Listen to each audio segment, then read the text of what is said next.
Live from the Scripps Studios, this is 10 News.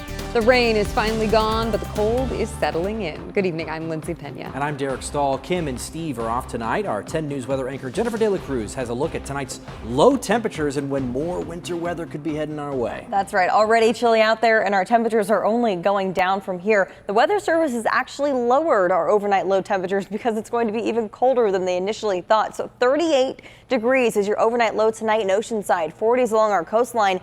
Inland valleys may wake up to some patchy frost in the morning. 34 degrees tonight in Ramona, 37 in Escondido. If you do have any pets outside, you may want to bring them in. It's going to be very chilly. And through the early morning hours for tomorrow, 20s in Palomar Mountain, Campo, 23 in Mount Laguna, and 29 in Julian. Hour by hour on the coast, temperatures mainly in the 40s overnight. 7 o'clock tomorrow morning, still in the 40s. We're not going to be in the 50s until 9 o'clock, and even then, still relatively cool out there. We won't see the 60s until the afternoon. Hour by hour for the inland valleys, into the 30s tonight, 44 degrees by 9 a.m. So you definitely will need a jacket for tomorrow morning. And we have more rain and snow on the way. I'm tracking all of that coming up in your 7-day forecast. We got on the phone and got tickets right away. Thousands of families traveled long distances to San Diego for the annual Holiday Bowl. The game wrapped up tonight at SDSU Stadium. Now, the game is a big tourism draw for our area during what's normally a slow period. 10 News reporter Jeff Lasky is live in Mission Valley. And Jeff, this could be the last bowl game played there, though. Yeah, Lindsay and Derek, a spokesperson tells me tonight's event was a success with more than 50,000 people in attendance. The party is over, the cleanup is underway behind me, but with the future of this stadium in doubt, the future of the Holiday Bowl is up in the air.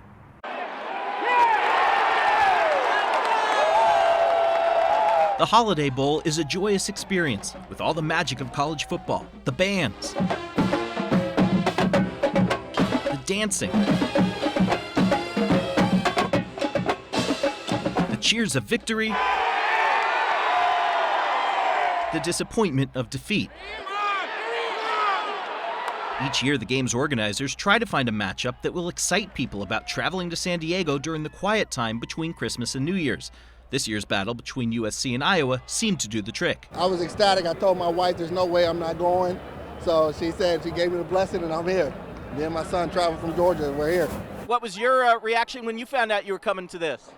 Oh my gosh! This family was thrilled to get out of the Iowa winter for a few days in San Diego. Even rain and what for us is cold weather didn't stop them from heading to the beach. Oh yeah, we're from Iowa. It's fine, it's fine. But for all the fun for the 50,000 fans here who made the trip, Woo! Go Hawks! Love the Holiday Bowl. the game's future is shrouded in mystery. We're playing the game here tonight, and we'll look at options next year. Rick Schloss is a spokesperson for the Holiday Bowl. With San Diego State in the process of buying the stadium so they can tear it down and build their own, it's unclear how long the game can stay here. The new stadium is expected to seat only 35,000 fans, perhaps perfect for the Aztecs, but really too small for a major bowl game. I think we need something a little bit bigger, and supply and demand, and we're thinking we're going to have big demand. With those questions yet to be answered, the crew here is packing up, not knowing if it's going to be for the last time. Well, there's been some talk that perhaps the game will move to Petco Park once this stadium is gone, but in any case, the hope is that some option will be found to keep the Holiday Bowl in San Diego. Live in Mission Valley, Jeff Lasky, 10 News. Thank you, Jeff. And during the Holiday Bowl game tonight, an emotional moment for all 50,000 plus fans in attendance and those watching around the country. This moment is called the Iowa Wave. Every home game, Iowa fans and players wave to the Children's Hospital located above their stadium. Tonight, the Hawkeyes base decided to bring the Iowa tradition to right here in San Diego. Players and fans from both sides saluted patients in children's hospitals around the country, including San Diego's Rady Children's Hospital. It's one of the most truly special moments in sports. While the future of the Holiday Bowl is uncertain, SDSU is working to get state-of-the-art technology for its new stadium. 10 News reporter Cassie Carlisle tells us how a new proposal will impact everyone on and off the field. Everyone knows when you're inside a stadium like SDCCU, it's hard to make a phone call, post online, or sometimes even send a text. Some of the fans we spoke with, though, were conflicted on whether or not you even need this. I don't think it's necessary. I think you're here to watch a game. You don't need to be on your phones. Oh my God, I would not leave home without it. This is like Mission Control Center. Now the SDSU will be building a new 35,000-seat stadium. Their bid request cites 5G as one of their must-haves, something some fans can get behind. I'm going to be excited. Heck yeah. It's very important in case I'm checking out another game. We have 6 kids, so we have to keep in touch and make sure everybody's safe. Also, we're both physicians, so if a patient needs to get in touch with us, we have to be ready for them, so that's super important. The university wants to ensure a 911 call can be made and held anywhere inside the stadium. Emergencies happen all the time, so that's very important. For the coaches, Wi-Fi at the field level will help with the game plan. I think that's essential for them as well to make plays or whatnot, to be just to coordinate from the sidelines. Right now, there isn't an estimated cost, but in 2016, the city almost spent $700,000 upgrading Qualcomm's technology, an investment Mayor Faulkner decided against. That's not a good use of dollars to move forward with, particularly as we're planning on the future of Qualcomm. So waste of money? Yeah, I think so. I think it's awesome. Bring it on. The contract will be awarded in February. Reporting in Mission Valley, Cassie Carlisle, 10 News. The remains of 6 people on board a tour helicopter that crashed in Hawaii have been found. Kauai's Fire Department Battalion Chief says it appears there are no survivors. He added that they've suspended their search for the 7th person due to fog. Authorities say the crash happened yesterday along Kauai's Napali coast. Coast Guard last spoke to the pilot of the tour helicopter about 40 minutes before it was due back. We've got new details on a shooting today that happened at a mall in Aurora, Colorado. Authorities say at least 1 person has died. Officers working inside the mall got reports of gunshots inside the JCPenney around 4 p.m. When they arrived, they found 1 person shot. That person was taken to the hospital where they later died. Authorities say no one has been arrested in the case, and they believe this was an isolated incident. A police chief in Mexico has been arrested in connection to the massacre of a Mormon family back in November. The Guardian reports that agents arrested Fidel Villegas, a police chief from the state of Chihuahua. He is suspected of having ties to organized crime, but the details aren't clear yet. 9 women and children were shot dead in the ambush, which took place in Sonora, Mexico. Police believe they got caught up in a dispute between local drug cartels battling for control of the area. New tonight, local and federal authorities are searching for an ex-Camp Pendleton Marine. This is 24-year-old Eric Stiegelmeyer. He's suspected of sending and receiving child porn over the internet. Authorities say he dropped out of sight after he was discharged from the Marines. A warrant was issued for his arrest. Escondido police are also looking for Stiegelmeyer for the same type of criminal activity. Anyone with information about him is asked to call police. Well, for the first time, we're hearing what Navy SEAL Eddie Gallagher's brothers-in-arms say happened in Iraq, straight from them. Never before seen confidential video interviews with his platoon members were leaked to the New York Times. Our Mimi Alcala reports from Naval Base San Diego, where we covered this case extensively and heard of all the accusations, but never directly from the source.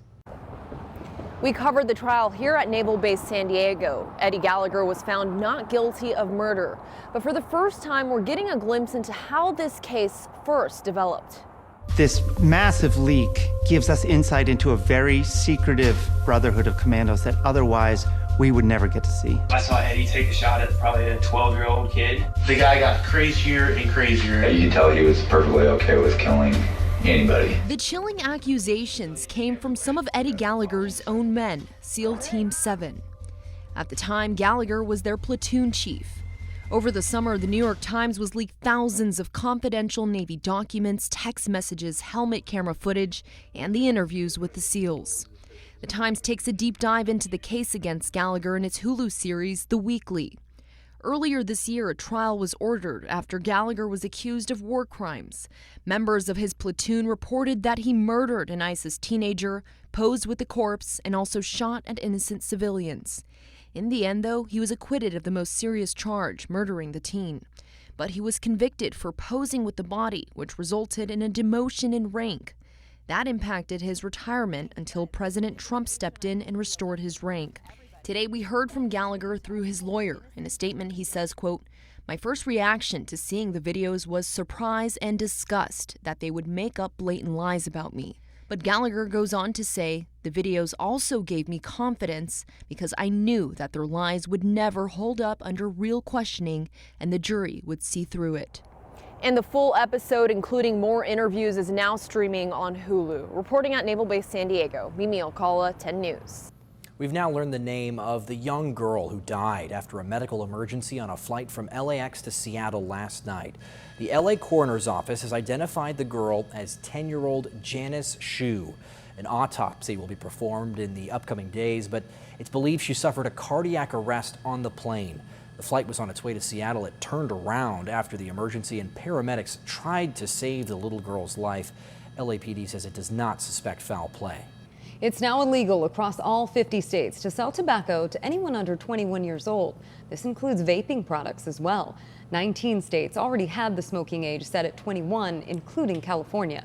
The FDA raised the age limit after President Trump approved it as part of a $1.4 trillion spending package last week.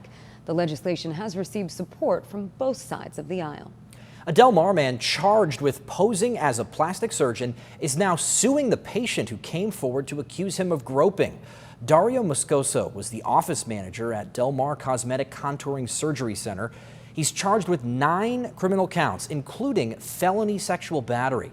Well, Moscoso has now filed a defamation lawsuit against the alleged victim and her attorney, accusing them of lying and hurting his business. Moscoso told Team 10 he never did anything wrong.